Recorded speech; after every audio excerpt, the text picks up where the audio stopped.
صرف یو حدیث د نبی کریم صلی الله علیه وسلم بیانوم چې هغه واوري انشاءالله د زړه په غوږونو انشاءالله چې پوره فایده به وشي.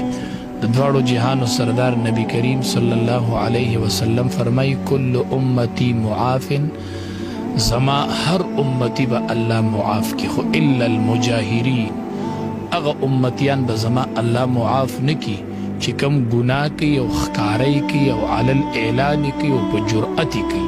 لکه نن سبا چې څنګه په ټیک ټاک کې اوم په فخر کوي، اوم ګناه کوي، اوم په فخر کوي، اوم علی الاعلان کوي. دا خدای الله عذاب ته دعوت ورکول دی او د نبی علیہ السلام د خلی فرمان دی چې دا امتی به زما الله معاف نکی. بل بنیادی خبره ده مرګ خو یو پیره دی، دا حقیقت دی او دا هر څه په ریکارډ پراته دي. مثال مونږ چې په فیسبوک څومره تقریرونه کړي هغه هم په ټیک ټاک په فیسبوک پراته دي، په میډیا شته دی. مولانا بجلیګر صاحب رحمت الله علیه کله وفات دی نه تقریرونه چلیږي. داسې که سبا دا خلق وفات شي او د دې د بې حیایۍ دلته خلک ګوري ولته د دې نه روح وتلی، د دې به څه حالي.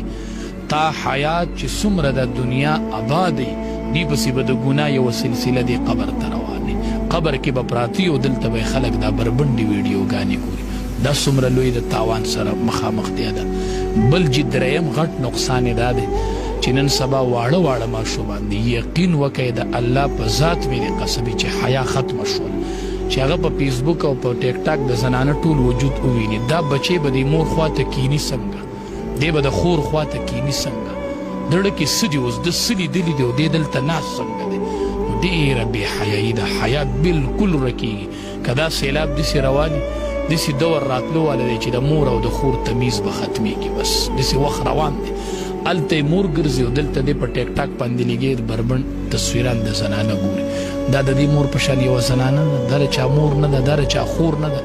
دی چې بار ته وځي دی به دې مور ته څنګه په بره ګوري. نو ډېر د بې حیایۍ یو بحران روان دی او حدیث مبارک کې راځي 15 تپوسه به الله قیامت کې کوي، د ځای نه به څوک قدم نشي خوځولی. هغې کې به یو تپوس دا کېږي عن شبابه فيما ابلغ، الله به وایي چې دا ځواني دې په څه کې زړه کړې او ماله د دې جواب را.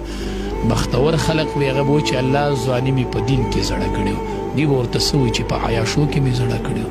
چې د دې نه دا تپوس وشي چې ځواني دې په څه کې زړه کړې وه، دا ټیک ټاک والا به خدای له څه جواب په میدان معاشره کې ورکوي. د دنیا خو لږ ژوند دی، دا به تیر شي. زه هم خالص او مخلصه توبه څنګه چې په ټیک ټاک بې حیایي خوره کړي دغه شان خالص او مخلصه توبه دې په دې ټیک ټاک وباسي. اول دې د الله نه معافي وغواړي، بیا دې د امت مسلمه نه معافي وغواړي او د دې ګناه نه دې الله زموږ نوجوانان محفوظ کړي. مفتي صاحب یو خبره کوم چې نن سبا د ځوانانو پیغلو دغه کنزلو ته یا دغه بربنډو ویډیوګانو ته یو بل نوم ورکړی دی، دوی ورته انجوی وایي چې مونږ په ټیک ټاک باندې انجوی کوو، مونږ په ټیک ټاک باندې مطلب یو خوشحالي چې کوم دغه ځان له ورکوو، هغې نن سبا د فحاشۍ له نوم هم بدل کړي. د دې مطلب خدا دی چې زه ځان خوشحالوم او الله خفه کوم. ته خو ځان خوشحالی، خو ځان چې خوشحالی د شریعت په حدودو کې به ځان خوشحالی، په هغې څه به ځان خوشحالی په هغې باندې د الله د طرف نه لعنت ورېږي. ته ځان خوشحالی او ته ناست یې او په تا د الله لعنت ورېږي. دا خو د ځان د خوشحالولو څه ځایونه خو نه دي. نور مثال ځان له چکر له وځه، لاړ شه سیر و سیاحت له لاړ شه، پروګرام وکړه. د خوشحالۍ نور هم ډېر څیزونه دي، یوازې دا خو نه دي. لا طاعت لمخلوق فی معصیة الخالق، چې کوم ځای کې الله خفه کېږي هلته مخلوق مه خوشحاله او مخلوق ته ټول خفه شي خو چې خالق خفه نه شي.